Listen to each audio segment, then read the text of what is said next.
Hello everyone, welcome back to the channel. Big hello to all the new subscribers. Thanks for subscribing. I'm just going to do a video on kind of what I got going around here. It's gotten really busy. I'll show you some of the stuff I got going, one engine in particular. So I got just a whole bunch of stuff going on.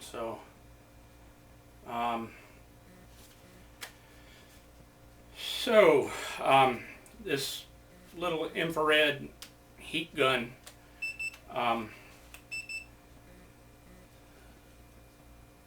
reason why I have that in my hand is this engine out here that I'm messing with.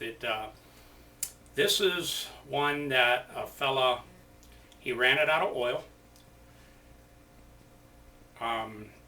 It's a 40 Yamaha oil injected VRO with the tank under the bonnet.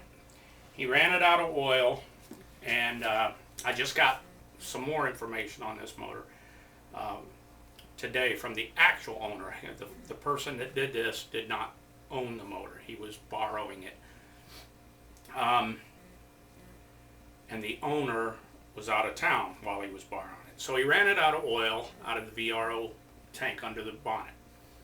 Started getting an alarm, he shut it down, put more oil in it. Was still getting an alarm, but decided to continue trolling for salmon. Well, apparently he had two alarms going, or the dual alarm going, because he was overheating it at the same time, because when he launched it, it had a set of earmuffs on it. And being that he was just trolling right from when he left the harbor, he never, I guess, got it up to real high speed, but it was in the safe mode as soon as it ran out of oil. So anyway, the owner requested that I remove the VRO altogether. And if you notice, very typical, this is the mainland Kenai River special, 40, 35. Yeah. So anyway, nice motor. So I can unhook the wire that puts it in safe mode, and the motor revs up just fine. There's my compression numbers. That's the first thing I always do, and the first thing I did, especially after the information I got on this one. 125, 122, 122. So it's in good shape as far as compression goes. The owner wanted the VRO, which the tank was right here, and there's the pump there. He wants it removed because he said that it was over oiling, and he would often foul plugs and everything. Hey, it's his motor. If he wants it removed, I'll remove it. So I'll block that off. But anyway, after the earmuff story, and with the alarms going off in the shift controller up there, I had to make sure I was around the overheat thing, hence the infrared temperature gun. But of course, I'm going to replace the impeller anyway. The owner said it had been 4 or 5 years. The impeller wasn't that bad. It's memory set pretty good. But overall not that bad, just memory set because the boat don't get a lot of use. I took out the thermostat and tested it. It's fine, but I left it out until I figure out this alarm situation, because I want to make sure it's not an actual overheat. So and the water pump looked good down there, the housing.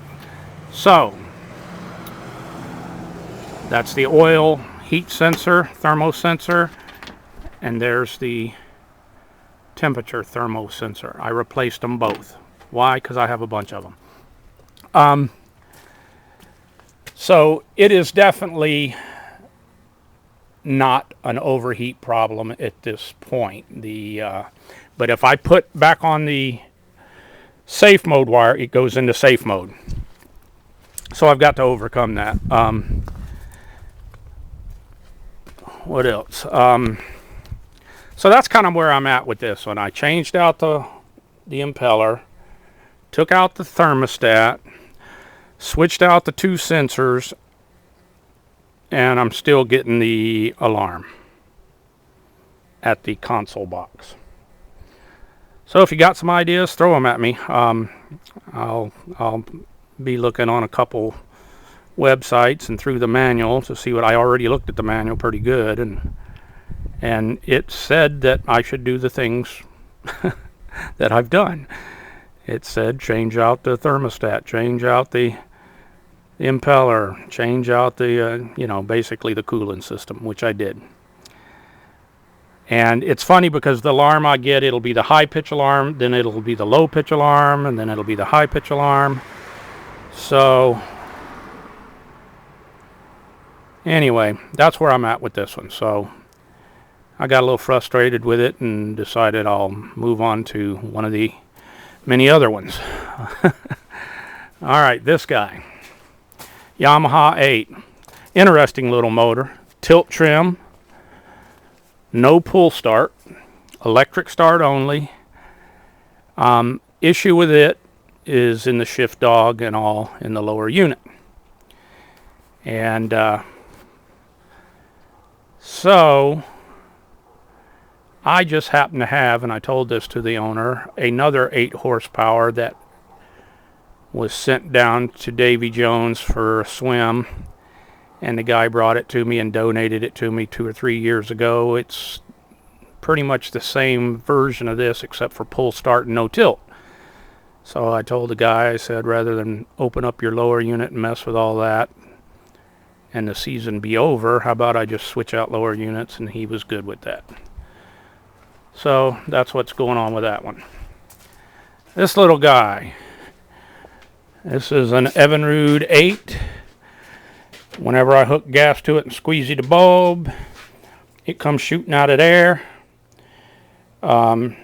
It would run and gas just flows out of there, so I got to take the carburetor apart and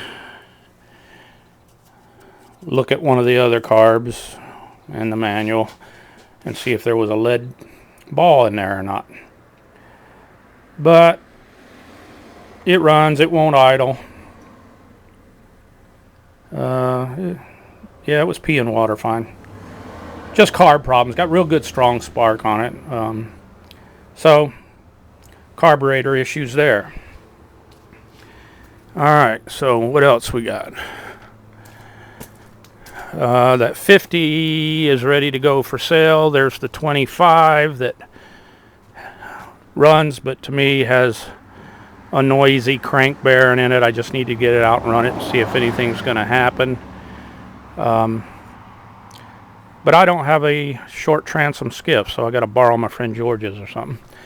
Here's a donation I got today, and this be how I got it. What do you think? Broken handle, tiller handle, snapped it. Cables are shot, but believe it or not, it still shifts it out of gear, or at least it moves. There's the lower unit for it. There's the lower unit off that other one. Boy, I don't know if it pulls over. It does turn over. Actually don't sound that bad. So, who knows? I don't know what I'll do with it. Nice big hole. Little moss growing on it. Yamaha, 4-stroke, first generation, I think. Well, around here anyway. Come up with some nuts and bolts, maybe put the lower unit back on. See if it'll start. Well, I don't even have to do that. I'll just see if it starts. So, parts is parts. Love it. So, that's what we got going on. And, guy brought this in here today, and I gave him, I don't know, $30, $40 for this little guy.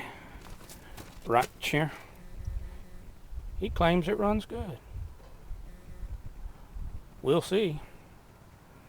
They're all just parts until I hear them run. So, that's a rundown.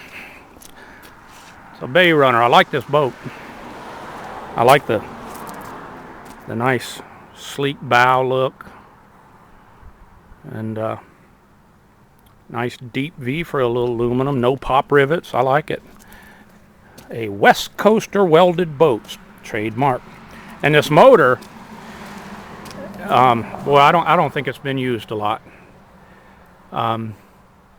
Here's another interesting thing about this motor. I guess after he got the safe mode and with all the other stuff, the earmuffs on the lower unit when he went out the first time, he took it out like 2 or 3 more times. So he wanted some fish. Yeah, he went out and just went like, I don't know, 3 or 4 knots, I guess, and went fishing 2 or 3 more times, even with it just running in safe mode. And so it's a little busy, but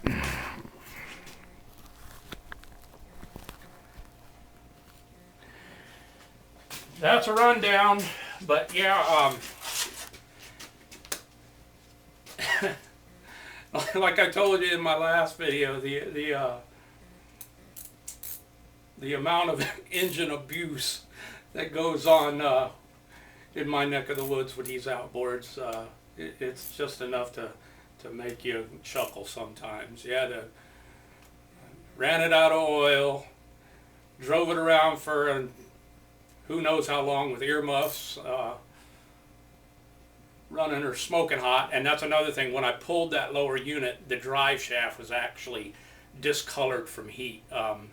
So it got hot.